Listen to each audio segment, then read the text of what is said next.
Good evening. You ready to go? Okay. We're honoured this evening to have Xuebing Chow talking about the Chinese economy and what the prospects are. Xuebing last was here about 5 years or so ago, I believe. Yeah. So apparently then he gave an interesting talk about some dock worker strikes which were happening at that time. So it's going to be interesting to hear his summary of what's happened over the last 5 years and perhaps what's going to happen over the next 5 years, because obviously China is playing an incredibly important role in the world economy. And what happens in China has an impact all around the world.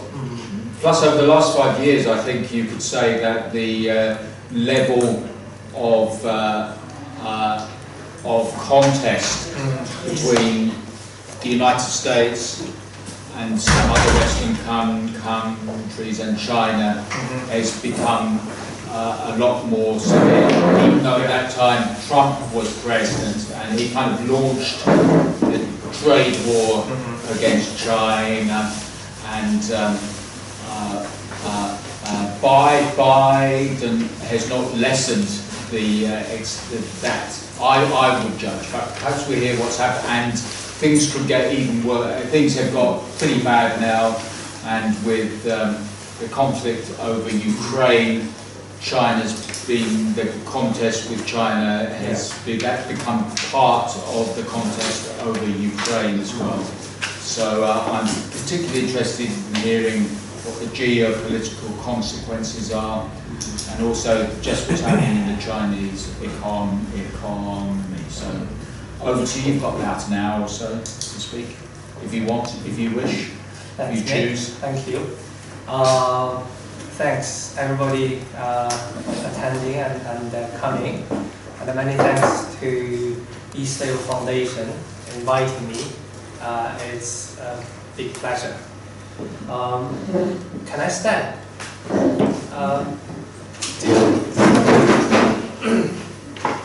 So do you want? I propose that you don't sit in. Yeah, that's fine. That's fine.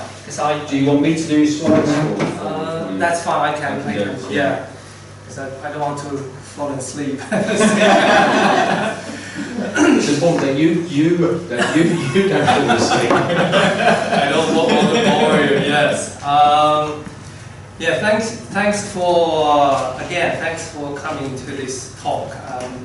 Today I'm going to talk about the Chinese economy, the current status, the prospects, and the impact on the global economy, and the implications of the global shift or global geopolitics on the Chinese economy. Over the past few years, especially after the COVID, the Chinese economy has been slowing and has been really significantly slowed than before. And there has been a lot of changes, a lot of topics about China, but also China is still the second biggest world economy after the US, and still its implications to every part of the world, here in Europe, in America, in Africa, is still very significant. So to what extent this slowing down Chinese economy meaningful or having any kind of implications to the world economy, and how do we understand, and crucially, is it going to be slowing down forever, or is it going to pick up again? So today I'm going to share some of my thoughts, some of my research into this topic, and hopefully we can have some discussion afterwards. If anybody has any questions, please do stop me if you can't hear about this. Yeah, please do. So over the past few years, actually around before around the financial crisis in 2008 and 2009, Chinese economy growth has been slowing down gradually. So the peak time in history was about 2007. Then from 2007, gradually slowing down, and until the COVID, you can see the big drop. And this is obviously any countries is like that, and it bounced back. But again, this is the trend is over the time. The trend is slowing and slowing, and until now, it's still very much slowed down. And this is more significant, more drastic in the past 2 years. After 2002, from here you can see this is 2022. From here, a big drop, a sharp drop until last year. So the calculation is about last 20 months also. There's a lot of £1 million deficit in foreign investment. A lot of foreign investment fleeing from China. In other words, the FDI in China is dropped quickly. So this means the foreign investors are less interested in China because they have poor, perhaps a weaker confidence about Chinese economies. And this is a kind of thing happening in here. So this is the drop, the flow rate. You can see still in 2013, 2014 is very good, but now in 2023 it's minus. That means the FDI is below zero. A lot is negative, really, really poor. The foreign, sorry, I think we.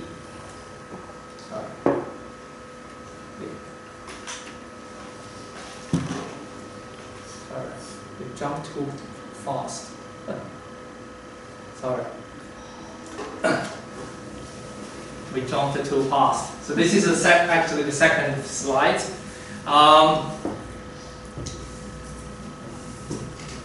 China's one of the biggest property developers, Evergrande,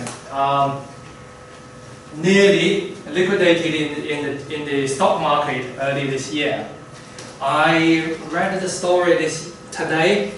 Its boss today was given a fine, a huge fine, and the company was given a huge fine because this company nearly had its value in the stock market wiped out, 90% wiped out, because they built too many homes, too many houses in China, borrowed too much money and couldn't afford. And suddenly the demand of the houses dropped and they couldn't pay back loans. As a result, this about 1/4 of China's property debt belonged to them couldn't be paid back. The company resulted in a panic of Chinese property market because people, millions of house owners, couldn't get their property back. If you have a property, your value is declined. So people are panicking, and millions of unfinished apartments are in the market. People have purchased but couldn't move in. And this is a big story because the boss of this company has been arrested, detained by the company, by the government. And only today, I think I saw the Chinese news, and he was given some fine, and the company was given some kind of breathing space to rebuild this apartment because the government couldn't let them to really bankrupt, because otherwise the domino effect is really big. As I say, another indicator of the Chinese economy downturn is the GDP growth. after the COVID jump back, the GDP is still slowing down. So we can see from around 2013, the GDP growth from around 8% down to now around 3% each year. And this is really the worst time perhaps since 20 or 30 years. And one of the news I saw, Turkish GDP growth is picking up. It's even better than Chinese. And this never happened perhaps in many years. So this is a world economic growth outlook. According to this prediction at the International Monetary Fund, by 2025, Chinese economy is going to be slower and slower again. And as a result of China's declining economy, the world economy has been slowing down. So we are talking about the emerging economies. It's slightly better than the Chinese, but still around 4% of growth. And this was unprecedented because Chinese economic growth had been growing with double-digit percent. So we are talking about 10% for 20 or 30 years. And this 4.1% growth is really slow. And what we see is other countries are doing slightly better or slightly worse, but you don't see that gap. And the Indians are picking up, obviously, more than China. So what's going on in China? And do we see this trend is going to happen again and again? And why is it? How serious is it? And what happens in the property market? What is the implications to the world economy? And how do we understand it? And crucially, what is in the future? Is it positive, pessimistic, or is it only, we don't know? So there are many speculations. So let's look at this one by one, the Chinese economy. The current situation actually not too bad. Without comparison, China's economy is still the second largest in the world. So we are talking about billions of trillions of GDP, and every single, this increase rate looks good. And when we look at the British GDP is always 0.2 or minus 0.1, and this is really good. But looking into it, and when we compare with other years, and these figures will become different. They are weakening, because previously these will be 10%, these are more than 10%, the population are positive, but these figures are now less than before. Populations are actually declining. Labor force, labor power, the labor supply is declining. Unemployment is up if we compare it with others. So let's look at some of the figures again. This is we showed this already. The decline trend in over many years, around about 15 years already. It's a gradual slow down this GDP growth over more than a decade. This is a trend. The worry is, would the trend become, it's because it's sliding down, would the trend become more and more so? Are we going to see Chinese economy become just like these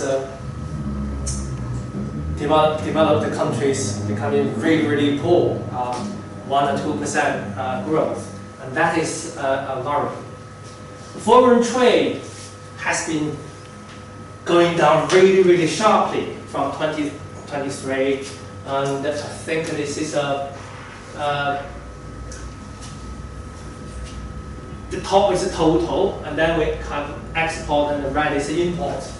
All of them dropped significantly over the last year. Only end of last year, slightly picking up, but still it's negative. Both import and export are declining. So we have some figures last year. We have seen minus. That means foreign investors are not coming. And the global demand for Chinese goods are declining. Chinese demand for foreign goods are declining. Less consumers are buying Chinese goods. Less global consumers are buying Chinese goods. And this is that means you will find less goods made in China. I don't know whether you are aware of this. A lot of our clothes are no longer made in China. They are made in Bangladesh, Vietnam, rather than made in China. But some of these white goods, electronics, are still, you can see a lot of them. The foreign direct investment inflow into China, this is we showed this already. This is also very worrying. Foreign investors, they are no longer investing in China as much as they did before. Because China used to be the second largest and the first largest global destination for foreign investors. Money went to China, but now a lot of money went to India, went to Turkey, went to Vietnam, went to even Mexico. And this means the global capital is diversified their destinations. And this is very difficult for Chinese economic growth, because without the investment it's difficult. I remember the biggest expo exhibition in China. There's Guangzhou, if you know this, city in South China. And each year there are 2 expos in Guangzhou. It's a World Trade Expo in China, and they are biggest, attracting a lot of foreign investors and foreign trade businessmen went to this expo. But now we see a lot of them just from Africa, from perhaps Russia, instead of developed economies. That means foreign businessmen are away from China. Another problem in China is the high unemployment. This is especially for young unemployment rate. Last year in October, because of the high rate of unemployment, it was reported about 20% of young Chinese couldn't find a job. And the result was the Chinese government stopped publishing that figure for a few months. And they started to publish by around after this. So I think after February they started to report again. Now the young workers or young people's unemployment rate is about 15%, still very, very high. University graduates are too many. Around 11 or 10 million young graduates each year going to the labor market. And how are they going to find jobs? How are they going to find graduate jobs? It's very, very difficult. And increasingly, if you look at some of the Chinese students in the street, I saw a lot of Chinese students around London. And many of them are thinking about how to find a job because their parents pay a lot of money for them. Studying in the UK, and can they find an appropriate job in China? They've got to have good parents, otherwise it's increasingly difficult because the market doesn't create as many good jobs as this vacant allowance. So this unemployment is a huge burden to the consumers because young people couldn't find good jobs and their parents are worried about their future. There's young people, because of the income, they couldn't find good jobs, so they can't spend money as much as they want.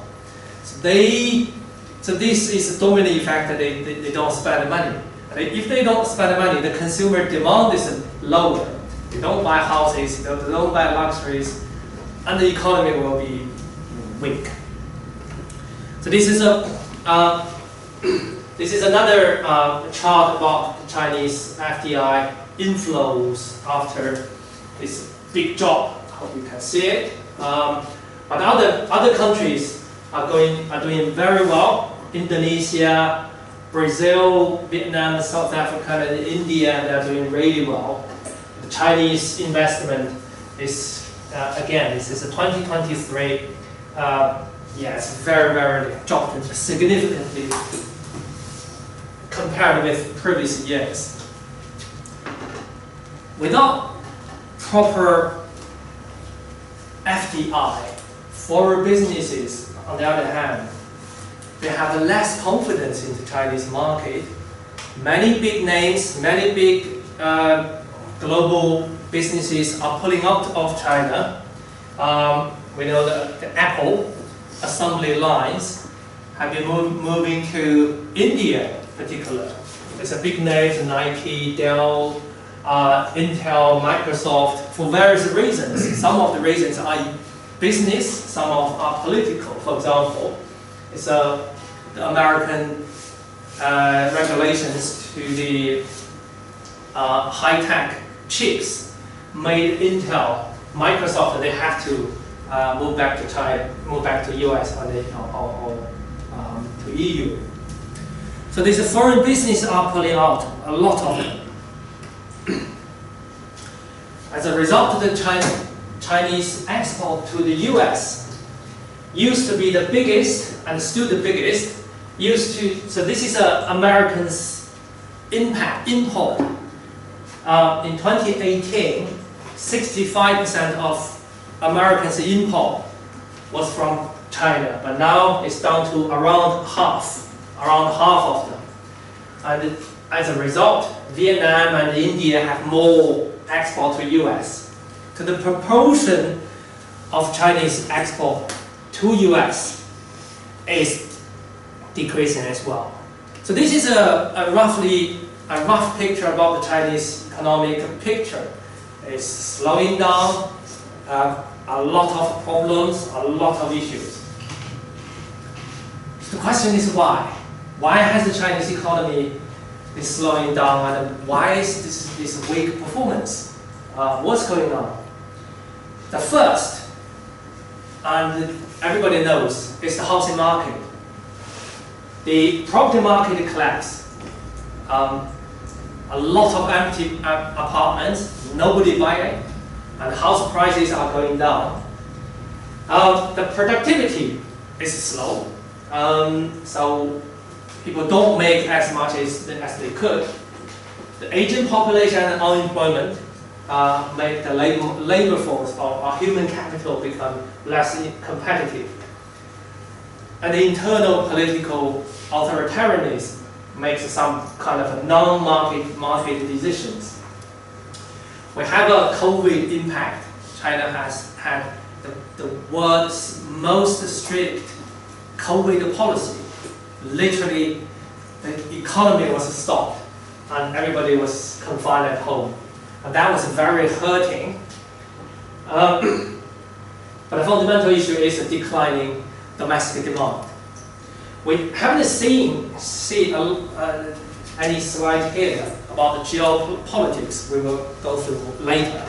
But let's look at what happens inside China. Because the geopolitics is external forces, I believe. So inside China, the biggest crisis is the property market crisis. One of the reasons is, unlike many other countries, the Chinese like to buy properties. And the Chinese believe that owning a property is the biggest asset. So you invest. alongside this is the other investment methods in China aren't that good. So if you have money, if you invest in stock market, the stock market is half marketized. So it's not a free market, and most people will lose money. You don't have a free currency. It's difficult to invest overseas, and you don't have any other safe investment channels apart from buying properties. So this property bubble came partly from this culture. If you have a property, you want to buy another apartment for your children, get married, and then your grandchildren. So many actually families start to buy a lot. They can't buy a lot of them with cash, so they borrow money from bank. So this is a bubble, obviously. You can't afford actually. As a result of this, many Chinese people have a lot of debts, and these companies also borrow money and build a lot of them. It's just like a financial crisis in America 15 years ago. So they borrow money from bank, and the bank gave it loan a lot of interest. And once this bubble bursts, they can't pay back. People can't afford, and so this is what happens. So now we have millions of unbuilt but sold apartments. People have paid their deposit, but they couldn't build because there's a kind of a deadlock. There's no money, and the government couldn't bail out billions of pounds of those. So starting from 2021, the demand suddenly, people's demand suddenly dropped, and this confidence became very, very weak. So this is suddenly became unaffordable for the developers. So look at this.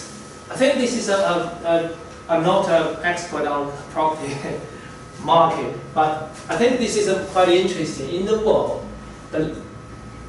China has the highest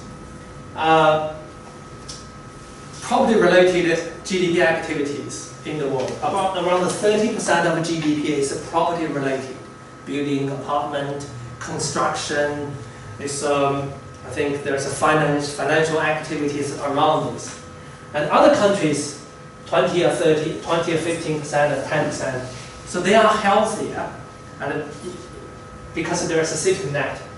And this is very, very dangerous. About 1/3 of GDP attached to the property market.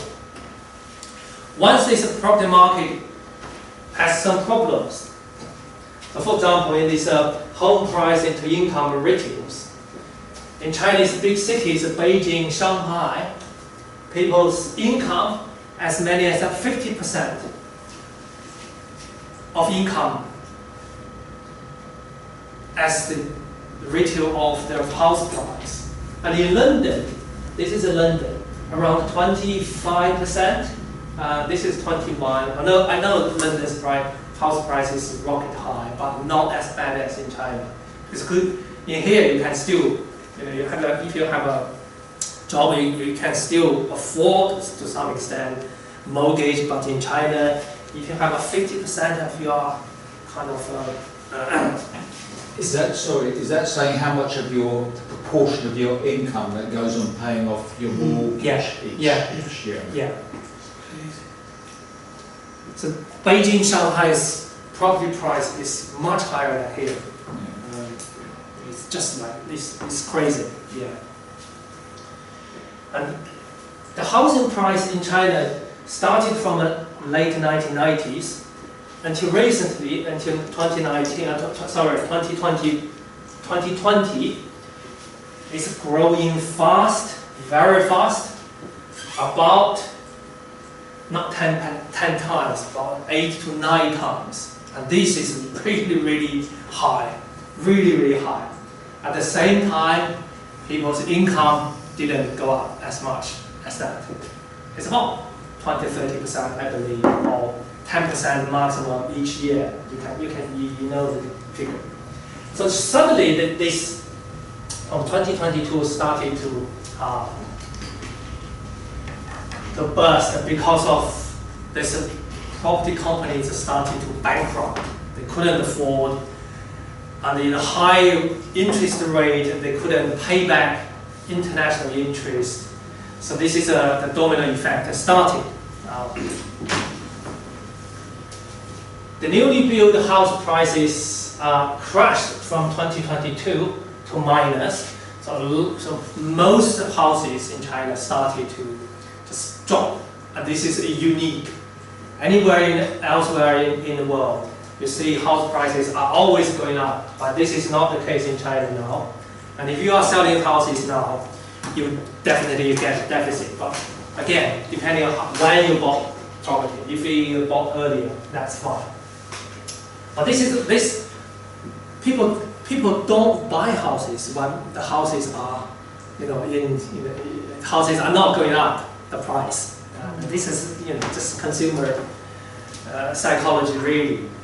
So this housing market crash means there are so many apartments already been built, but nobody could afford it, or if they can afford, and then a lot of property developers, they for various reasons they wanted to burst, or they couldn't build again. So it's kind of a deadlock. There are many different predictions because the government doesn't publish this. Some believe 20 million kind of homes remain unbuilt. Some say 10 million. I don't know the exact number because this is really sensitive. So this means this outstanding mortgage amount to 1/3 of GDP, and this is really, really hurtful. The family's household income, more than half of the income, are attached to the assets, or attached to the houses or apartments. So you see the pain felt by the households because of this problem. And if you had a 1 million house, and suddenly it became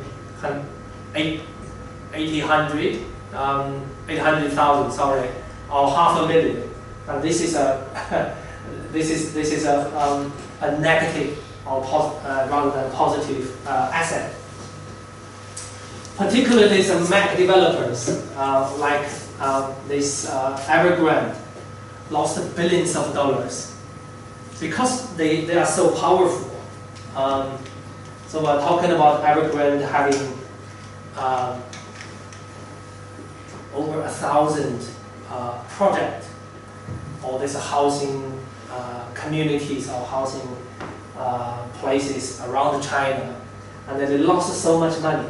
But at the same time, because of the corruption, because of this overbuilding problem, we're talking about local government are in deep debt because of this overdevelopment of the houses. Government had really good years because their income was really, really good because they could sell land. The second reason is weakening domestic demand. Obviously, this housing crisis made consumers' confidence weaker because people don't want to spend money anymore. But also, there are other problems. The businesses, the economies are because of the foreign investment, because of the difficulties to find the jobs and the rising employment. People don't like to spend money because it's difficult, really difficult. We work in universities, we know that foreign students, especially Chinese students, are reluctant to come to the UK because their parents feel their wallet's being squeezed. The pound, unfortunately, is going up slightly stronger than the Chinese yuan, and as a result, it's financially more difficult for them to send their children to the UK. That means when we have a weakening demand, people are reluctant to spend, and the businesses are struggling.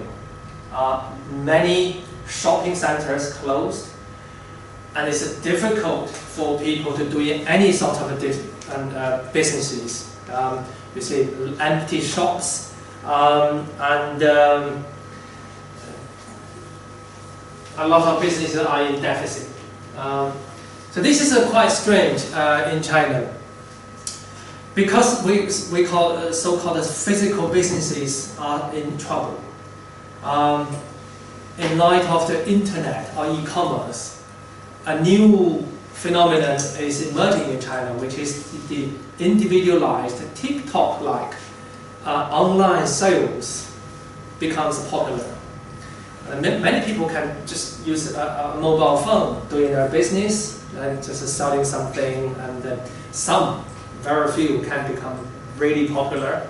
If they have millions of followers, they can become really, really rich. But most will not. And this is a so-called, the Chinese version of a new, Douyin. It's Chinese version of TikTok.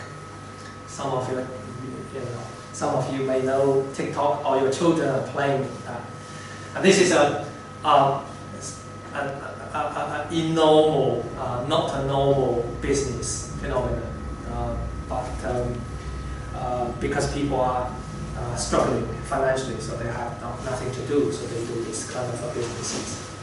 The third problem is related to the housing market crisis, is local government debt. And we don't have to understand this, but the local government, Chinese local government debt, one research showed that the volume is more than Japan, Germany, France GDP, and it's huge. Why? Because in the past few years, a few decades, the majority of local government's income came from land sales for developers to build houses. And they could get this income easily because there's a huge demand. And suddenly these income sources were gone because developers couldn't afford, and their income, local government's income, was reduced as a result. And this is a local government in China rely heavily on land revenue. The brain is how much they could get their income from a land sale, and this is really not a sustainable development. We know it. Some of our local councils, my local councils, back in Staffordshire, they sold some land. Suddenly they got some money, but this is not sustainable because you can't. Land is not reversible. If you sell them, you can never get it back. So this is a really bubble economy. 1/3 or 1/2 of the local government income came from land sale, and suddenly they couldn't get it. And this debt is difficult to get through, difficult to be paid back, and the central government is refusing because central government doesn't have enough finance to rescue it. And this is a so-called time bomb. Population in decline is another time bomb, because without population, the birth rate fall means there are less young people in China, apart from aging population, apart from dementia, apart from healthcare issues. The labor force, without labor force, the competition in Chinese manufacturing, this innovation will become weaker. At the same time, African countries and the Indians, why they are so, their economy is so vibrant, one of the things is their population structure is much better. We see much more younger labor force are in India, in African countries, in Southeast Asia, than in China. So now we see Chinese birth rate is on par with Korea, South Korea, and the Japan's. It's really difficult. there are less people on marriage. The lowest since 1986 who get married every year. The birth rate is also going down. And we see this as evidence that education institutions suffer from it. Kindergartens, nurseries, primary schools, high schools, and universities that don't have enough children to educate. As a result, many teachers lost their jobs as a result. The final reason is the geopolitical pressure. We all know this. There is a big dispute between China and the US-led West, especially the European Union and the US. The European Union is slightly better, but they are, from time to time, they do have their interest. So they show their friendship and then they have dispute with China.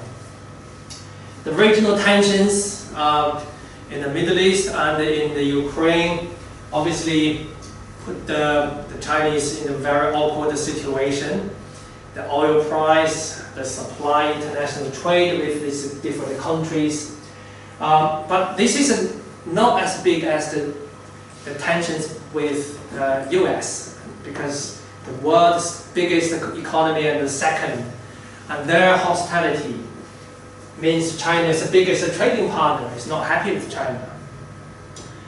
I think there's a reason behind it, because the US doesn't like a real competitor.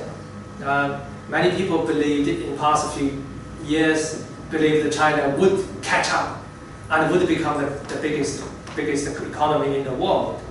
But the US will do everything they can, and they try to just slow down the Chinese competition. So they have this technology embargo, have tariff increase, have the so-called political reasons, but behind this is the competition, is the economy. So they try everything to slow down Chinese economy.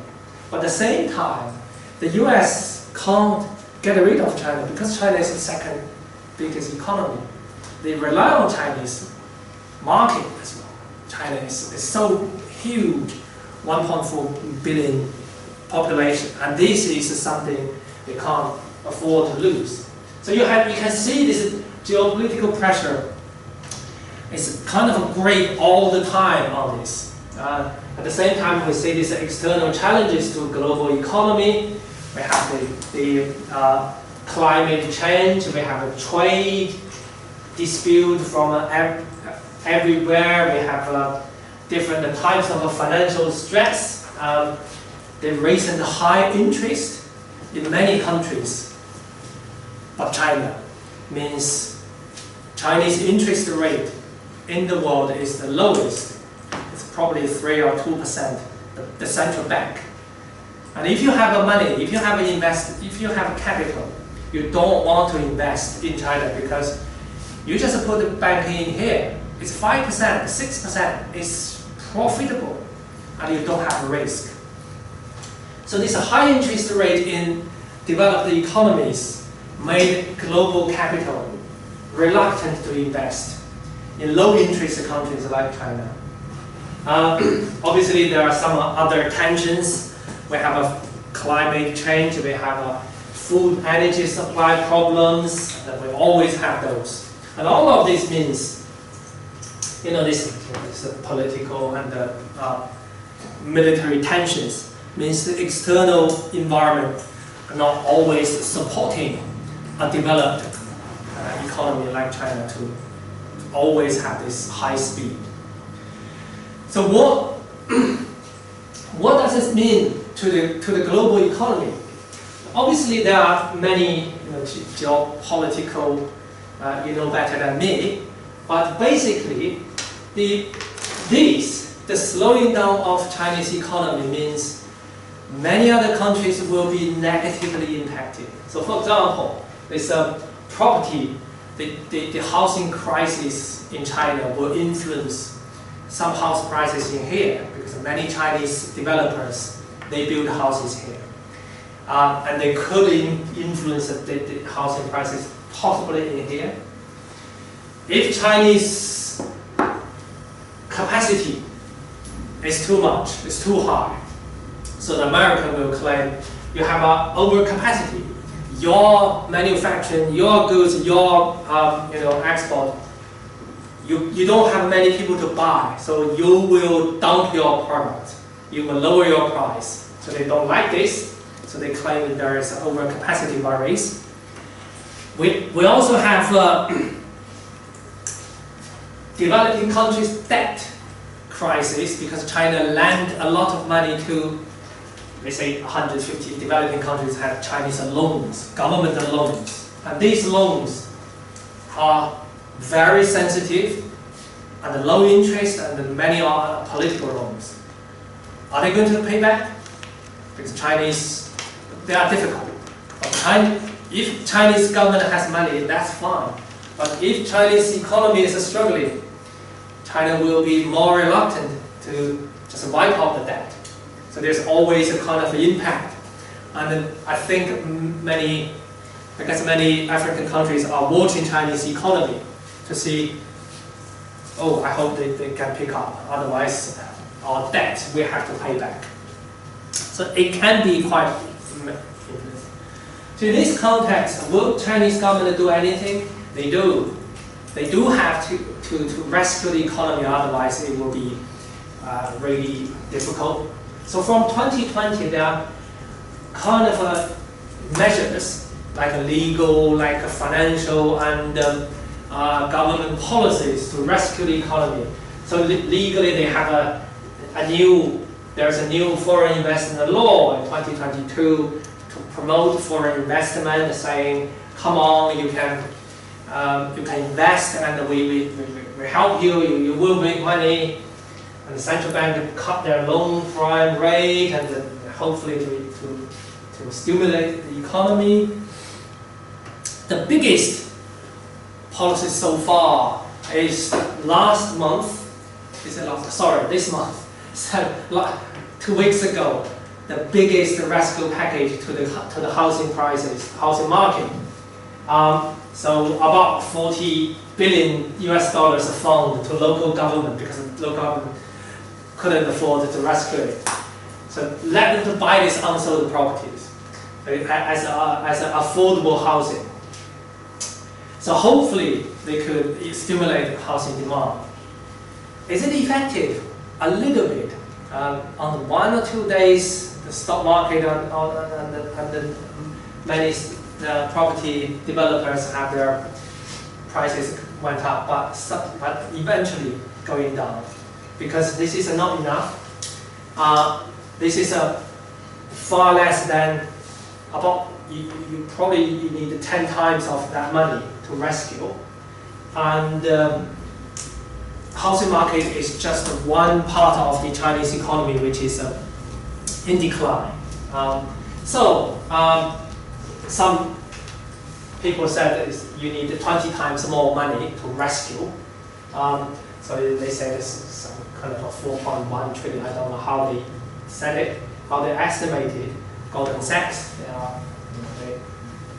So the market confidence and the demand, weak demand, are still struggling because people are just waiting and waiting.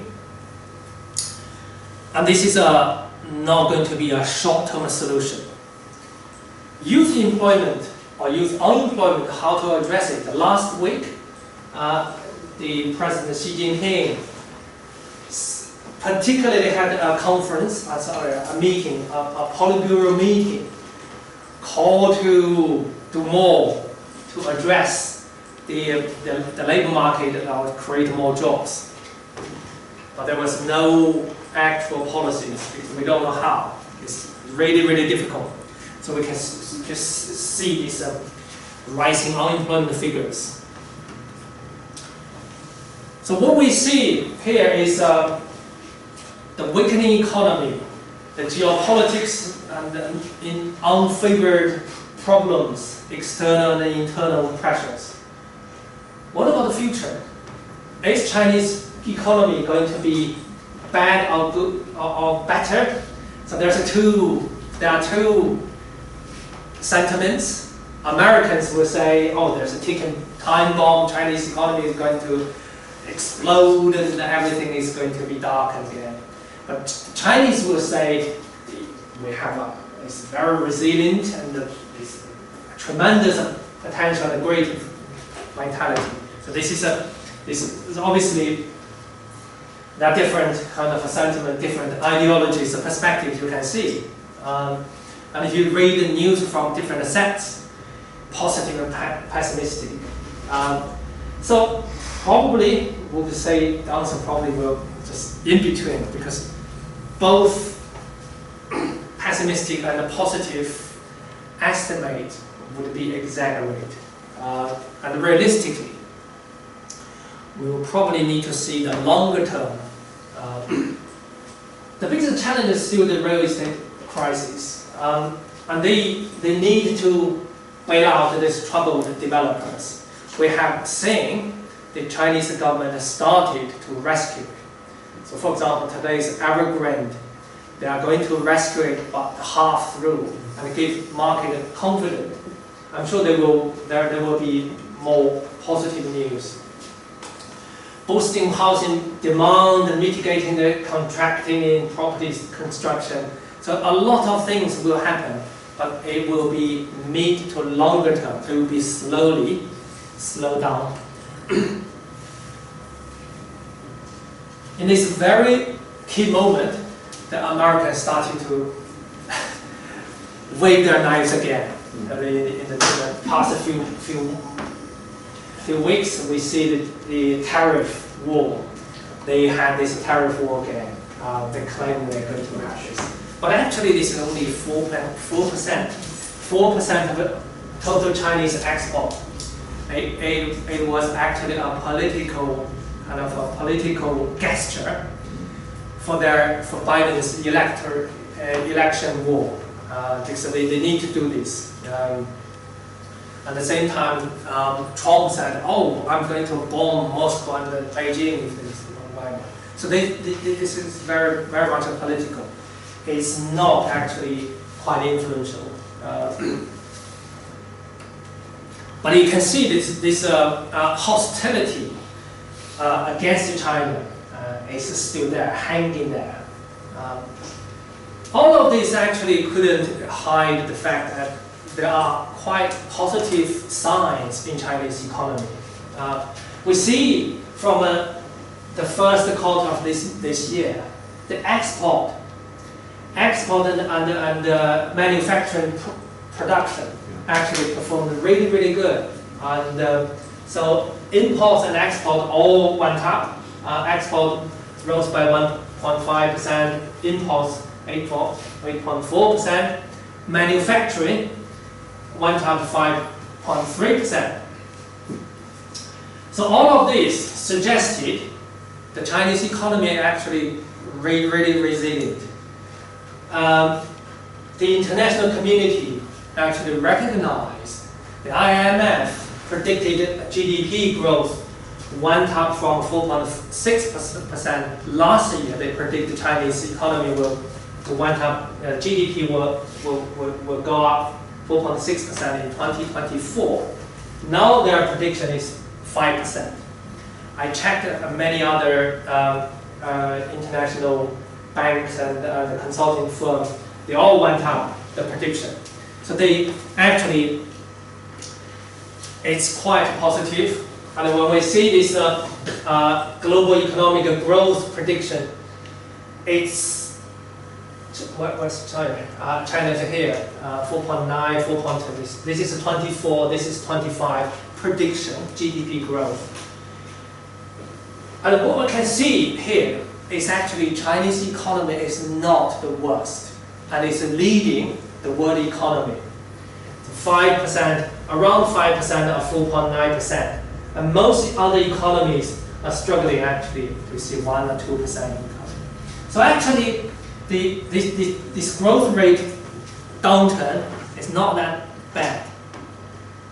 I remember British GDP growth from minus 0.6 to positive 0.2, and there was a cheer, oh, we are going to grow, but this is actually nothing.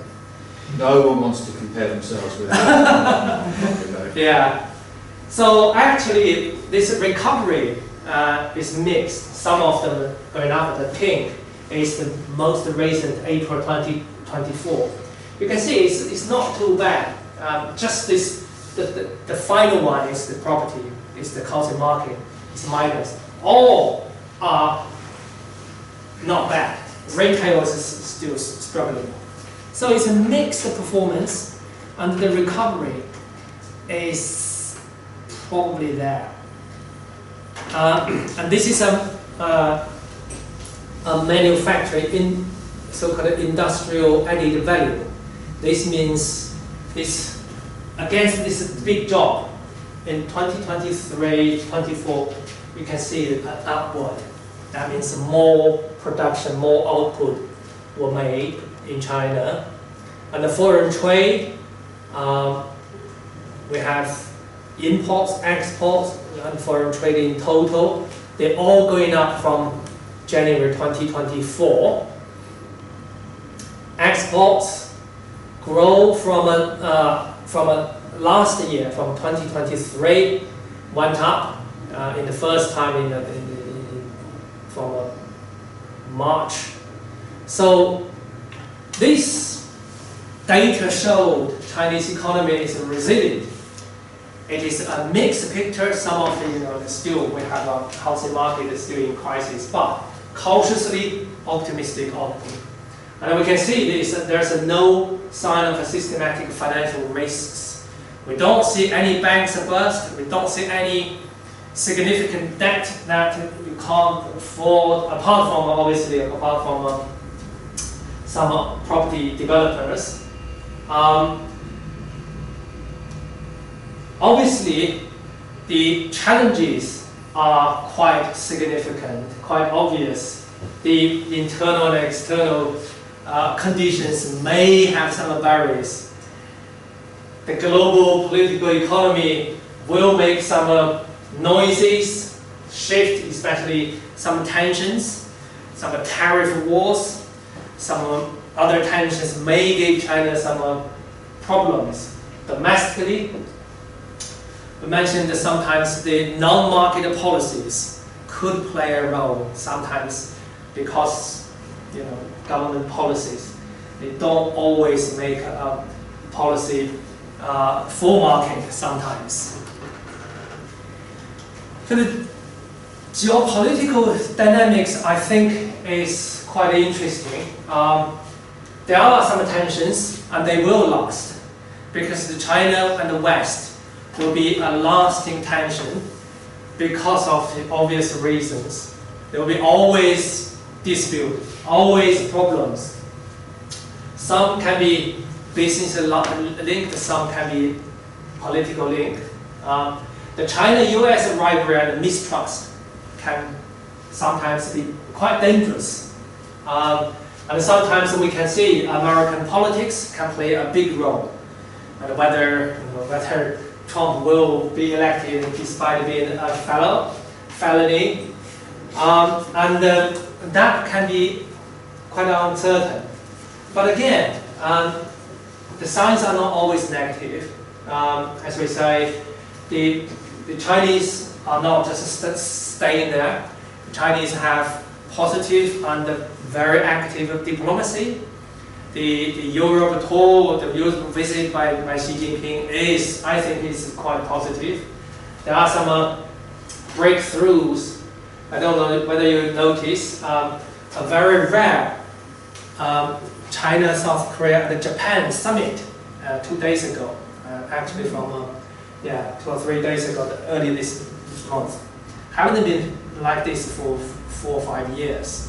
And as a result, North Korea was not happy. Very obvious reasons. And there's always a rare panda diplomacy, and this is very interesting. Whenever China sends panda to any country, that means a goodwill, a good gesture, and it shows some kind of warmth of the relationship. And this is a, I don't know how many years, 20 or 10 years, they haven't sent any pendant to the US. And it's a sign of kind of a soft power, I have to say. And there's all a Shangri-La dialogue, military dialogue in Singapore happening today. And you see this, I think this is, all signs shows it's a mix, it's complicated, but China is doing what it can do to fight back.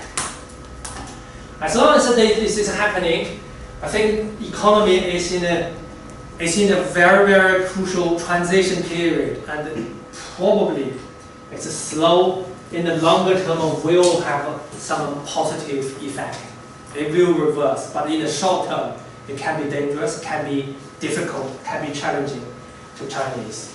So ideally, if China can develop this green economy, digitized growth, value-added manufacturing, consumption-driven economy, it will go through. But this is obviously not easy. So I hope this talk gives us a very, very rough picture. I don't think all of this has been, everything has been explained clearly. Probably some of the explanations can be quite bold. I haven't done too much research into it, and most of these are secondary data. So hopefully we can have some more discussions, and hopefully you can ask me or challenge me with many questions. Thank you.